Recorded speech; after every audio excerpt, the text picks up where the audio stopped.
Bum, bum, bum. Welcome back. Here I am, podcasting like a hurricane. Oh, horrible intro, but this is what I did. I flew home from, where was I? I was in I came back, I flew to Bermuda. Spent 4 days performing on a ship. We got back to Charleston, South Carolina. I got the early debark. I got off the ship early so I could try and catch an early flight. Got on an earlier flight. I was supposed to arrive at after 8 p.m. in LA. I ended up getting on this earlier flight, 7:44 a.m. flight. Connected in Dallas, got on that flight to LA. I was in my house before 1 p.m. What? I would have been in my house probably at 9:30 p.m. Otherwise, my kids would have been asleep. So I got to see my family, hang out for the day. My best friend was in town, so he came by for a couple hours, had dinner, got to see the kids, all fun stuff. And so yeah, and then I had to wake up at, what time did I wake up? 5 in the morning. 5 in the morning I woke up so I could fly to Hawaii on an 8:30 a.m. flight. And now I'm in Honolulu on a new ship, and I have to work the first 3 nights, and then I just have 3 nights off, which sounds cool, but that's gonna suck. That is gonna suck. Also, this is like a 14-day cruise, a 2-week cruise, and I'm pretty sure who goes on a 2-week cruise? People with money. Who have money on average? Older people. Who am I going to be performing for? Old motherfuckers. And it's probably still going to be fun. I'm sure it's going to be fun, but it's going to be different. Some of these cruises out of Miami, 3-4 day cruise, rowdy crowd, gets a little ratchet, but this crowd I think is going to be very old and white. So we'll see what happens, but it should be a good time. I got to the airport, and so I have a credit card that I have lounge access. I can go to airport lounges, not all of them, but a lot of them. It says when you get it, it's like, oh, you can go to 1,200 airport lounges around the world. Well, guess what? The world is a big place, and not every airport has a lounge I can access with this. A lot of them do, most of them do. It's still worth it. I don't want to complain and be like, oh, this is a bad thing, I'm getting screwed over. Not at all. And there's a lot of other perks with the credit card, but I'm going to get like 50,000 miles and all this stuff right away. But the lounge thing is kind of hit or miss. Certain airports, it's like, oh yeah, there's a lounge right here, right where you are. And I just go right in, great lounge, nice food, breakfast, snacks, candy, alcohol, beer, wine, coffee, espresso, all this stuff, right? Liquor, whatever you need, right? A lot of it's self-serve. Fun times. JFK, I had a good time at the Wingtips Lounge at JFK in New York City the other day. And so anyways, I go to LA this morning. Well, I'm in LA. And I go to LA. I was checking in for my flight to Hawaii as I was boarding my flight to go home. That's how little time I have at home lately, right? So I got there early. There was no traffic. You never know, in Los Angeles there's going to be traffic, so there's no traffic. So I was like, okay, cool. Well, I checked my little app. Where can I go? What lounge? Oh, the Alaska Lounge is 1 terminal over. I have access to that. Cool. I show up to the Alaska Lounge. And my thing, I have priority pass. That's what my lounge thing is. It's priority pass lounge access.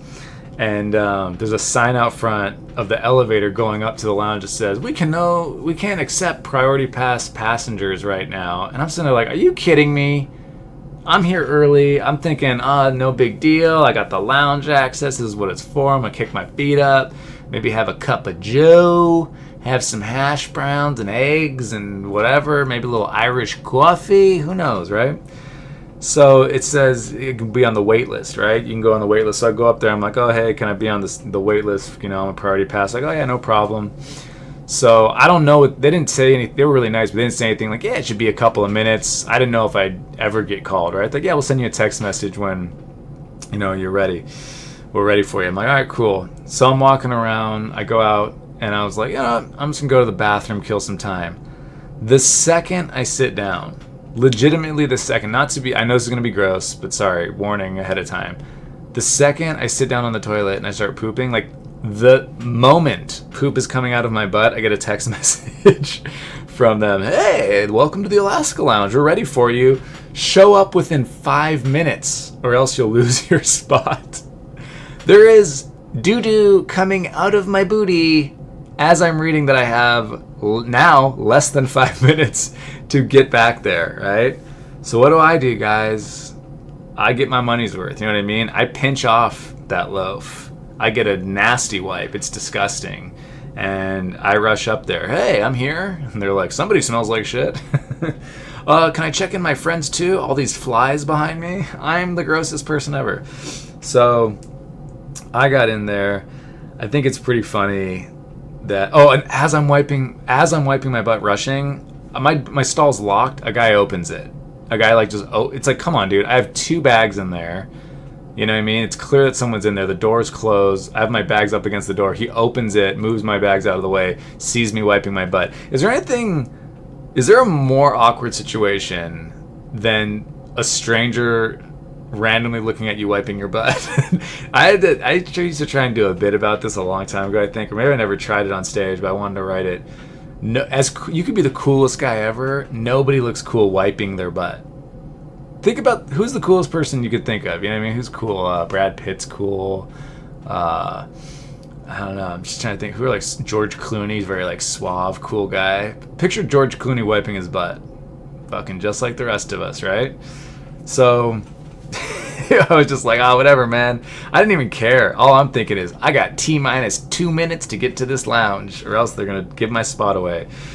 So I think it's pretty funny because I'll text my mom sometimes because I told her about this thing, and my mom thinks I only text her when I'm having a problem with the pass, like there's no lounge here, whatever. I don't text her when obviously I'm going in and I'm getting this great lounge access. Well, sometimes I do, but she only remembers the negative stuff. So my mom thinks I'm getting screwed, and I started texting her all these different perks I have with my pass. She's like, sounds like a big scam, right? So I was like, what are some of these texts I sent my mom? A cafe said with my pass I can get a free cup of coffee, no cream or sugar, if I can accurately answer 48 out of 50 historical trivia questions about 7th century Slavic architecture. So I'm making it like, I gotta jump through all these hoops to get something for free. Another lounge said I can use their toilets, but only if I have to poop, and I have to let their business and first class passengers with a shit fetish watch. With this pass, Einstein Brothers Bagels gives me a free bagel with cream cheese if I give them 3 items from my carry-on bag that hold sentimental value. And then I texted my mom in quotes about me rushing to that lounge thing that I'm panting. Hi, I'm Jeff. You texted? Did I make it within 5 minutes? Oh, gee, thanks. Where's the bathroom? I'm going to finish wiping my ass. All right, so this stuff I think was pretty funny in the moment. I don't know how funny it is for you guys now, but I thought that was funny that I love to get my money's worth, you know what I mean? I got this lounge pass, I'm going to use it. Let's see. I was on the plane. I'm sitting main cabin extra, so I get, free drinks. It's like right below first class, And I slept, and then I woke up, and I was like, you know what? I'm just going to get a couple drinks. Maybe I'll go back to sleep. So I asked the flight attendant, I was like, oh, can I get some Woodford bourbon, right? And then a Fat Tire beer. And then she goes, yeah, of course. And she goes, how do you want the Woodford? And this is what I said. On a plane, I go, on the rocks. Immediately, I felt so stupid. Who says on the rocks on a plane? That doesn't feel like the right place to say on the rocks. Yeah, hey babe, bring it to me on the rocks. And bring it in one of those fancy plastic American Airlines cups with the little plastic stir thing. Thanks.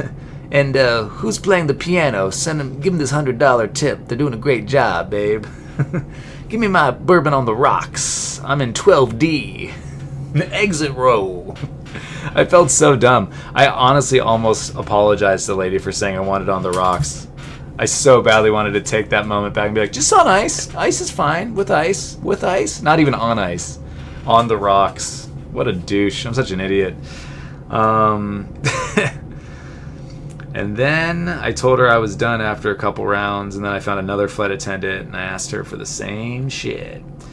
I watched the movie The Destroyer. Maybe it's called Destroyer with Nicole Kidman. This movie did not look that good, but I was on a plane, so I'm like, I'm going to watch it. And all the trailer for the movie is just all these quotes about how great of a performance Nicole Kidman gives. Nicole Kidman, like you've never seen her before. Nicole Kidman shocks, unleashes all her talent in one fell swoop in the movie Destroyer, whatever, all this stuff, right? So I'm like, all right, whatever. Maybe it's a great movie. Guys, it was not a great movie. I don't know. I was on a plane and I didn't think it was that great. That's a bad sign. You know what I mean? Not a good sign. If you're on a plane, bored out of your mind watching a movie. I didn't hate it. I watched the whole thing, but I just was like, okay, I get it. I saw the trailer, kind of got it. She goes after the people, whatever. Okay. I don't know. She's so skinny in it, too. Like, I don't know why she needed to be that skinny. I think there's a... Nicole Kidman's obviously super gorgeous, right? Like, very, very good-looking person. And I feel like this could just be my opinion. Well, obviously it's my opinion, but I'm saying maybe no one else holds this opinion. I feel like really pretty actresses do this thing where they're like, I'm going to look like shit in this role, and maybe I'll get an Academy Award for it. You know what I mean?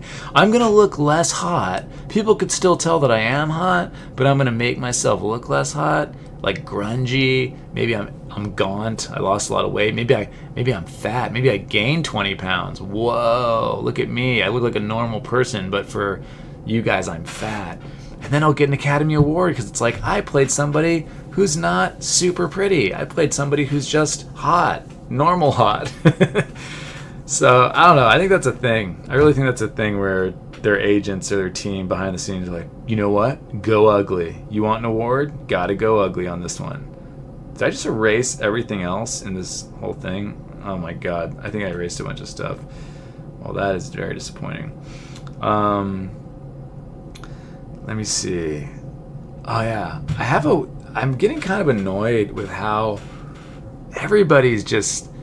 I've probably done this too, though. I've probably done this in my life where I'll say something assuming the person I'm talking to is cool with what I'm saying. But I feel like, and maybe I'm turning them off, but I don't know it.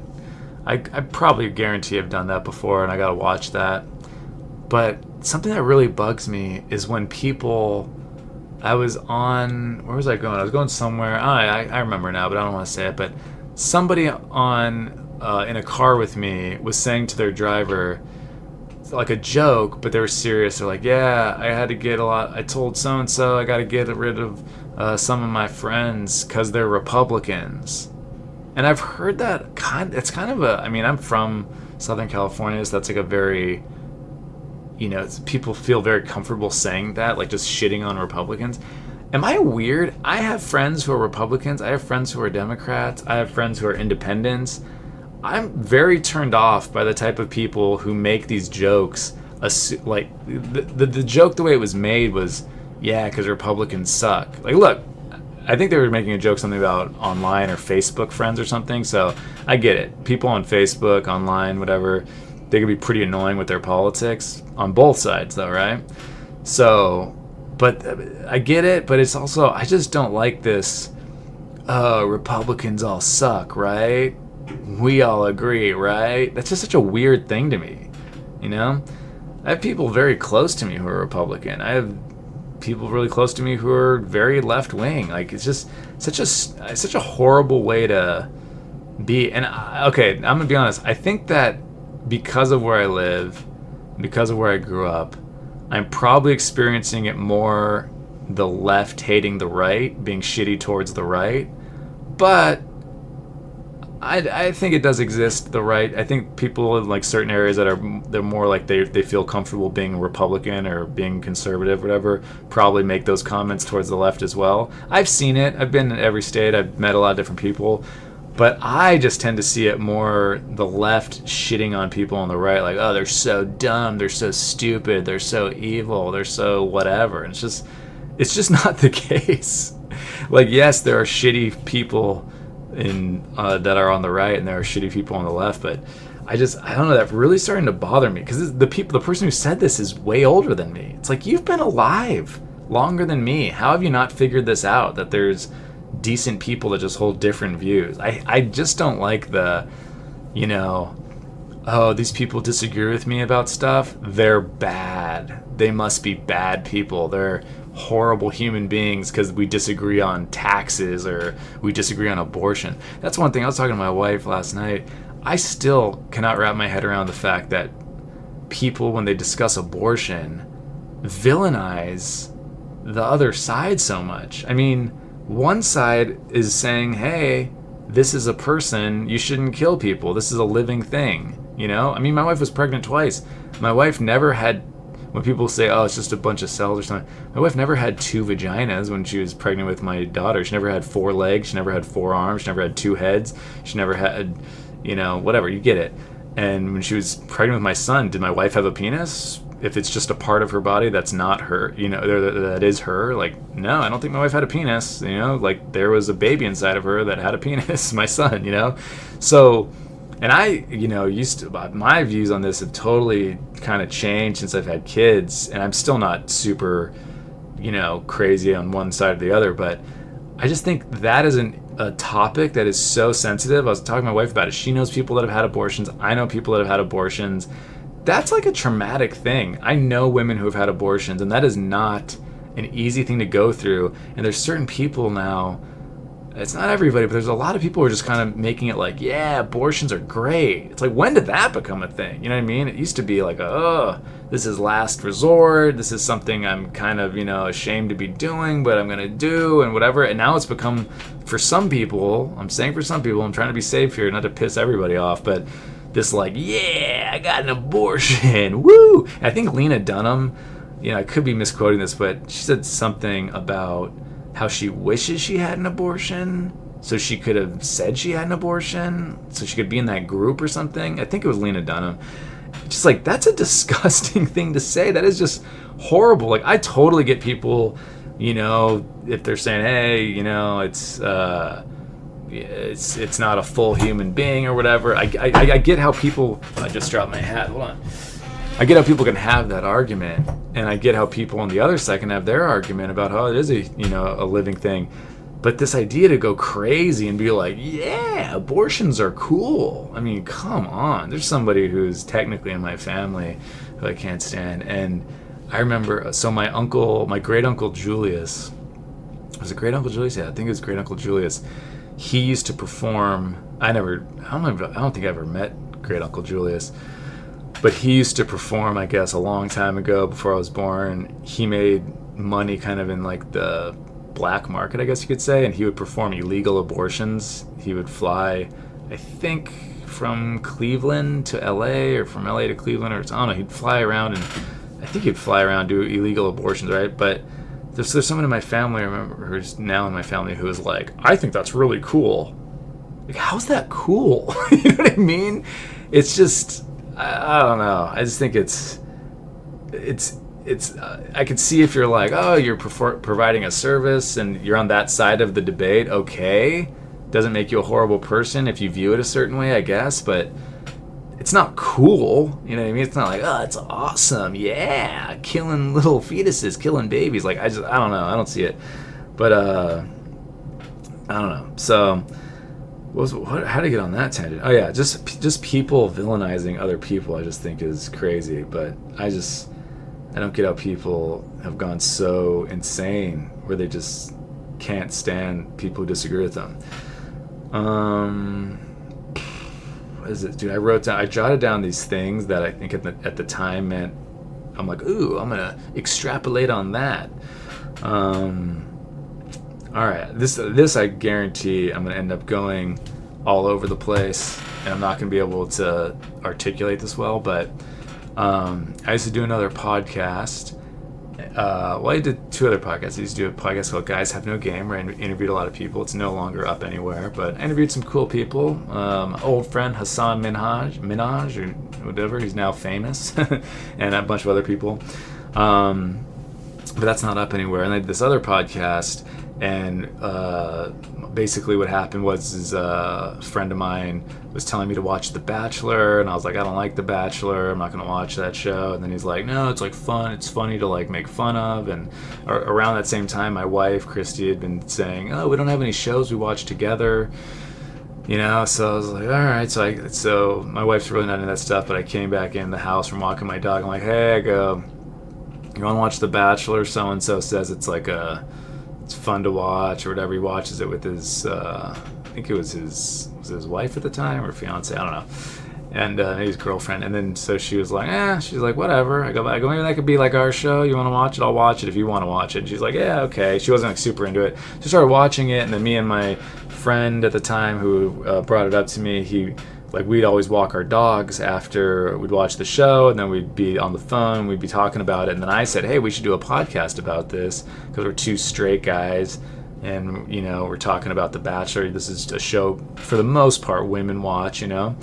And I go, maybe we'll find an audience, you know, whatever. So we started doing this podcast about it, and then he's like, hey, you should reach out to people on the cast, see if they'll be on our show. Because, you know, he said, you're verified on Twitter. I mean, you know, they probably respond. I'm like, yeah, sure, whatever, you know, they're just reality people. So then we got some people on, right? And so here's what I learned from doing that. And I think this translates to when you watch the news, or you watch, just the news, I think is a good correlation. But so we had some people on our show, and they helped us out a lot because it very much legitimized our podcast early on, right? And then later on, some of those people got caught up in some controversy, and some of the first people that came on were guys, and the Bachelor people are very close-knit groups. They all talk, so they'd all be like, oh yeah, like those guys are really cool, you should talk to them, you know, their podcast is great. They just let you say whatever, and they'll take things out if, you know, you said something you shouldn't have said, and they're not trying to get anyone caught up and blah blah blah, right? So what the point I'm trying to get to is, certain people who helped us out, it was hard to be, I don't want to say honest, but it was hard to, once like things came out about some of those people, it was hard to go after them, you know what I mean? I mean, there's certain things where it's like, that looks pretty bad, but it's hard to shit on somebody who helped you out when they didn't need to, you know what I mean? Like, some of these people helped us and got us way more guests and legitimized us from, you know, an early stage before we were legitimate, and helped us out. So I think in the news, when you watch the news, a lot of these people from these networks, CNN, Fox News, MSNBC, whatever, they're connected to politicians, they're connected to different people, and certain people have helped them out along the way. So they're super biased, is my point. Like, I try and be as honest as I can, but it's really hard. Like, whoever's listening, say you're person A or whatever, you're listening right now, pretend it's you, and you say you have like a big following or something, and you tell everybody, oh man, you should listen to the GK show, it's such a great podcast. And then you know, you tell all your followers, and you have 5 million followers, right? And then you totally help me out, and then this podcast becomes like really big, and then I start making a living off of doing this podcast, and I can stay in town, and I don't have to tour as much, and my life is just better a lot because of you, you know, a lot of hard work on my part, but you really helped me out, you know? Well, say something comes out about you being a shitty person, I'm not going to want to talk about it, you know what I mean? Like, I'm not going to want to be like, oh yeah, you guys might have seen this in the news, fuck that person, because you personally made my life better. You personally helped me out when you didn't need to. So my point is, that's just human nature, and I feel like there's a lot of that in the news, and I think it just sucks because, I mean, the podcast I was talking about, I mean, me and my old friend were doing about The Bachelor or whatever, that's not important at all. But when people are giving you the news, that is, you know what I mean, you'd hope that you're getting the straight scoop, and we're just not. None of us are because they have too many relationships with people who either helped them get a job, got them a job early on, did something, are cool to them. Maybe they see them in person, they're really nice to them. I think that's funny too. I know certain celebrities, and a lot of times when you become a celebrity, you get involved in politics. There's a lot of Hollywood's involved in politics, you know, and then these people will meet, you know, I'm not gonna say any names, not trying to, you know, piss anyone off, but like, you'll meet somebody who's running for president or something, right, or some big politician, And they're awesome to you because you're a celebrity, because they're a politician, they know you're a celebrity, which means you have a bunch of fans, which means if you tell your fans, hey, I just met so-and-so, and they're super awesome, they're so funny, they're so down to earth, that's only going to help them. So they're giving you this BS version of themselves, and then you're going and repeating it to people about how great they are because that's the only version of them you know, but everyone's bullshitting everybody, and then it's not real, you know what I mean? So I think that's funny when people go like, oh, I met blah blah blah and they were really cool, like I can't believe people don't like so and so, I met them and they were really cool to me. It's like, of course they were cool to you, you're a fucking celebrity, you know what I mean? They want you to like them so you will tell all your fans how cool they are. Anyways, it's just the world we live in, you know? It's just human relationships and interactions, and I think I've always been kind of not the best at that because I've always been too honest. I've always been I genuinely like people and I like them, and and then if I don't like somebody, even if they could do something for me, I can never be like, I'm going to be phony to that person because maybe they'll do something for me. I just can't do that. I'm just wanting it to happen in a real way. And I won't be mean to somebody or anything, but I'm not going to kiss someone's ass. And man, there's a lot of ass kissing going on. All right, I'm getting on some crazy weird tangents. What was the last thing I jotted down? By the way, there's bunk beds in my room. When I first got in my room here, I said, hell fucking not. Am I sharing this room for a week? I do not think so. Immediately, I left my room and went and asked. I go, hey, I got those bunk beds in my room. What's that about? It's my room, right? They're like, oh, yeah, no, it's your room. I go, no one's coming in? They're like, no one's coming in. I'm like, all right, good.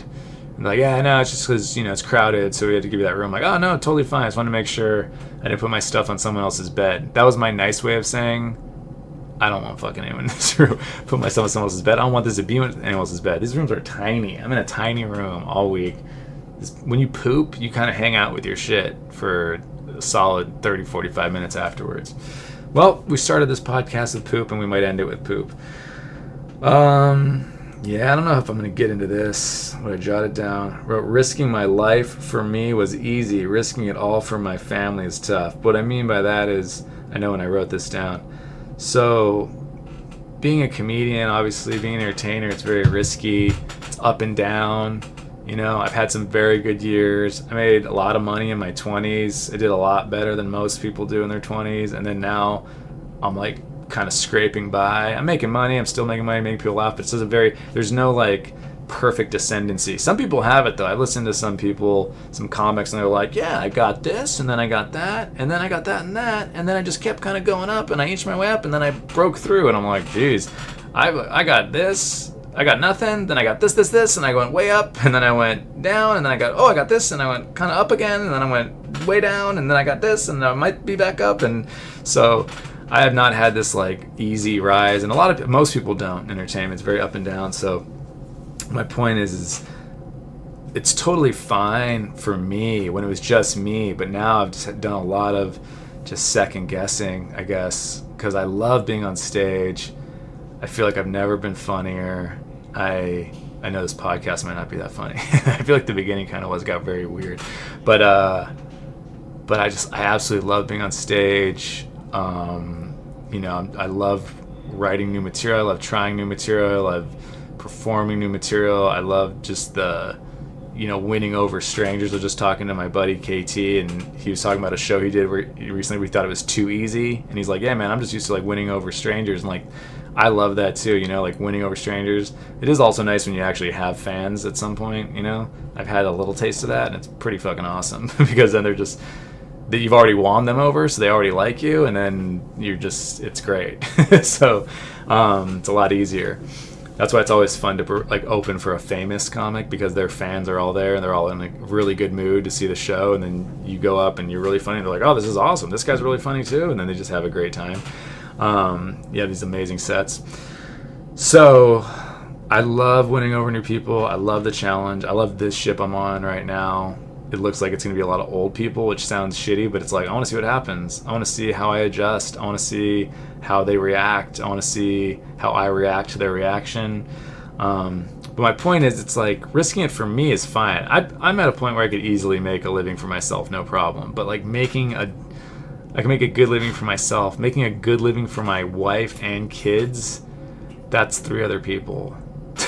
that is 1, 2, 3 other people. So, making a good living for me is not making a good living for all of us. And I'm not going to get into my finances or anything. I'm not like poor or anything like that. I'm doing fine, but it's just, I don't know. There's there's a lot of second guessing. It's just a weird thing. Like, I could do this and then something might happen. I sent 2 different scripts out to multiple people.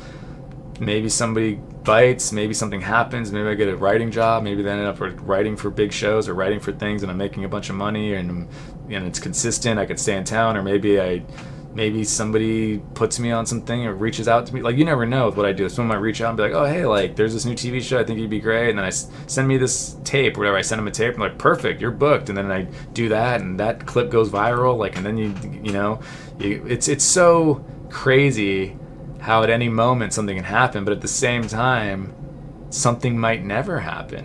It's a mind fuck, because you either are going to go on your whole life and nothing ever really pops for you and you just kind of like go through life, or something might happen and it pops, and then when something pops, it's like, oh, it was all worth it. That's why it's always funny when celebrities are like, I had a couple bad years, but it was worth it. It's like, it's always worth it once you make it. Like, once you make it, you can look back on anything and be like, hey, I had a bad decade. Fucking who cares? It was worth it. It got me where I needed to be, Like, I feel that way about my wife and kids, I feel like I had some big ups and downs with relationships and, stuff with, my personal life, but where I ended up with my wife, I couldn't be happier. With my kids, I could not be happier. So when it comes to that, I'm like, oh man, it's all worth it. Everything I went through, it's all worth it. Even though there are regrets. Like, I wish I would have handled things better with certain people. I wish I would have handled things better with myself.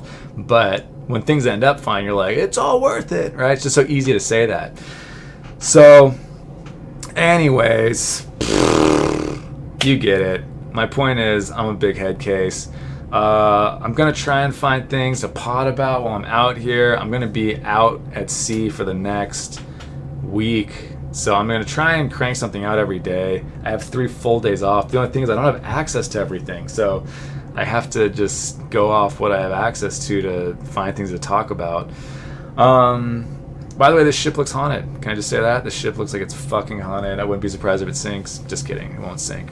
Alright, guys. I know I should have said this at the beginning. If you have not rated and reviewed this podcast 5 stars, please do it. I noticed some people, I forgot to mention it on my shows last week, and people still did, which is pretty awesome, because I didn't even mention I had a podcast, and people found me and they rated it, and they said, I saw some comments too, some reviews. If you could leave a review, that's super awesome too. Like, the rating takes 10 seconds. If you could take another half a minute and just write a cool review, like, really enjoying it, 5 stars, really funny, 5 stars, oh, good listen, whatever.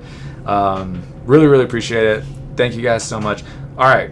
I think I'm going to take a nap. I am exhausted. If I don't sound like I'm exhausted, I don't know what's going on, because I'm definitely exhausted. All right, guys. Thank you so much for rating it 5 stars. I know you will. Appreciate you.